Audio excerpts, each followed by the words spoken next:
We live in the quiet suburbs of a monster city, and right now we're looking downtown. That thin, glowing line is the Milky Way, spanning a massive 588 quadrillion miles across. Gravity spins it flat like a pizza dough, and those dark patches aren't empty space. They're dust clouds thick enough to block the light from the party inside, ready to crash it. Let's punch through the surface. Suddenly, it's getting crowded. The disk here is only about 6 quadrillion miles thick. That's paper thin compared to how wide it is. We're hitting a density wave. Think of it like a traffic jam on a highway. The cars, or stars, slow down and pile up here, but the jam itself stays put while the galaxy spins. We're hitting warp speed now. Watch the stars blur past us. Out here, stars are packed 10 million times tighter than they are near Earth. We've entered the bulge, basically the galaxy's retirement home. It's filled with billions of old red stars that have been hanging out here for eons, creating that golden glow ahead. It's getting foggy, but that's not water vapor. We're flying through the central molecular zone, a cosmic reservoir holding enough gas to build 50 million suns. This is the galaxy's fuel tank. All this cold dust is waiting to either collapse into new stars or get eaten by the monster waiting for us in the dark. Welcome to the most dangerous neighborhood in the galaxy. Look at that blinding cluster dead ahead. We're talking about 1 million stars packed into a space just over 3 light years wide. If Earth were here, the night sky would be 1 million times brighter than a full moon. And stars are so close, they can actually crash into each other like bumper cars. These stars shouldn't even exist here. Those bright blue giants are called S-stars, and they're burning at 50,000 degrees Fahrenheit. Way hotter than our sun.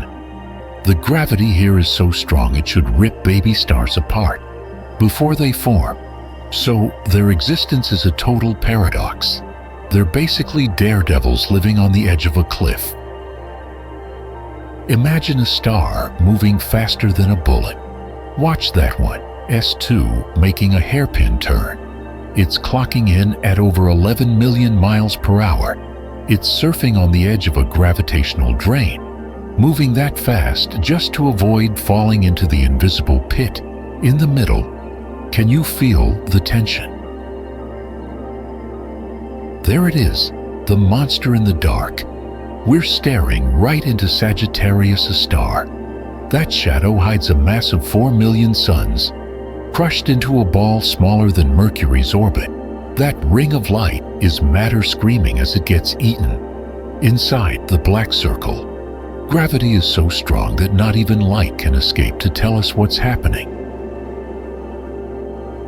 Okay, look closely at the stars dead ahead. See how they're warping? That shouldn't happen. We're approaching Sagittarius A star, a monster packing the mass of 4 million suns. The gravity here is so intense, it acts like a flawed glass lens, physically bending the light from the stars behind it. It's our first warning sign. As we push forward, that distortion snaps into a perfect circle, an Einstein ring, and that dark void in the center.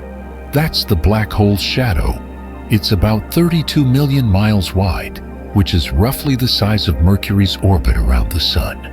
You're not seeing an object. You're seeing the absence of light that's been captured forever. And there it is, the heart of our galaxy. That glowing ring is the accretion disk, gas and dust swirling around at incredible speeds. It's glowing blue because the friction heats it to over 18 million degrees Fahrenheit. That's thousands of times hotter than the sun, blasting out high-energy X-rays. Now, look at the shape. See how the disk seems to bend up over the top of the hole? That's a visual paradox. The gravity is so strong here, it's taking light from the back of the disk and bending it up and over to your eyes. It's like a cosmic funhouse mirror. You're seeing the front and the back at the same time. We're diving in now, passing the photon sphere. This thin ring is made of fossil light, photons that have been trapped in orbit, circling the drain for eons. We're just 11 million miles from the center now. If you're thinking about turning back, don't. Gravity has already won. We just crossed the event horizon. The escape velocity here exceeds the speed of light, 670 million miles per hour. Since nothing goes that fast, nothing gets out. Look behind us. The view of the outside universe is shrinking into a tiny circle. That's the cosmic exit door slamming shut. Inside here, the rules of physics flip.